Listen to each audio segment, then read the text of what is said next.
Hi అండి, సుబ్బుజీ ఛానల్కి స్వాగతం సుస్వాగతం అండి. ఇక్కడ ఈ అన్నదానం ఎక్కడంటే శ్రీ విఘ్నేశ్వర స్వామివారి దేవస్థానం అయినవెల్లి అనమాట. ఈ అయినవెల్లి విఘ్నేశ్వర స్వామివారి టెంపుల్ చాలా ఫేమస్ అండి. ఎందుకంటే ఇది మన రావులపాలెం నుంచి 24 కిలోమీటర్లు అండి, అలాగే కొత్తపేట నుంచి 16 కిలోమీటర్లు. ఇక్కడ రాజమండ్రి దగ్గర నుంచి అయితే కనుక 56 కిలోమీటర్లు అండి. డైరెక్ట్ అమలాపురం బస్సు ఎక్కి మనం కొత్తపేట దిగితే అక్కడి నుంచి ఆటోలు అవి ఉంటాయన్నమాట.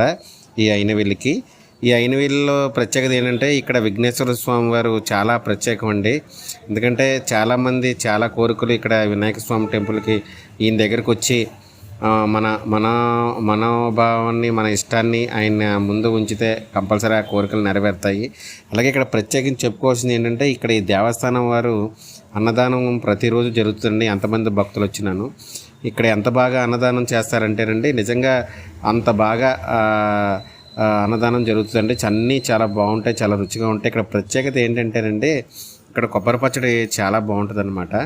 ఎందుకంటే ఇక్కడ సర్వ్ చేసే విధానం కానీ అన్నీ కూడా చాలా బాగుంటాయి. చాలా నీట్గా పద్ధతిగా అన్నీ చక్కగా వడ్డిస్తారండి. అలాగే ఐటమ్స్ కూడా చాలా బాగుంటాయి. చూశారు కదా, కొబ్బరి పచ్చడి చాలా బాగుంటుంది అనమాట. ఇక్కడ ప్రత్యేకించి ఇక్కడ ఈ దేవస్థానం ఎవరన్నా విజిట్ చేయకపోతే కంపల్సరీ రండి. ఎందుకంటే తూర్పుగోదావరి జిల్లా కోనసీమలో ప్రత్యేకమైన దేవాలయం అండి. చుట్టుపక్కల దేవాలయంలో ఇది కూడా ఒక ప్రత్యేకమైన దేవాలయం. చాలామంది చుట్టుపక్కల ఉన్న భక్తులు కూడా ఎప్పుడూ వస్తూ ఉంటారు. అలాగే చాలా దూర ప్రాంతాల నుంచి కూడా ఈ స్వామివారి దర్శనం చేసుకుంటూ ఉంటారు. ఇంకా ఎవరన్నా మీరు ఎప్పుడన్నా ఇటు రాయమండ్రి వచ్చినప్పుడు కంపల్సరీ విజిట్ చేయండి. ఇక్కడ మనకు ప్రసాదం రవ్వ లడ్డు ప్రసాదం అండి, చాలా బాగుంటుంది.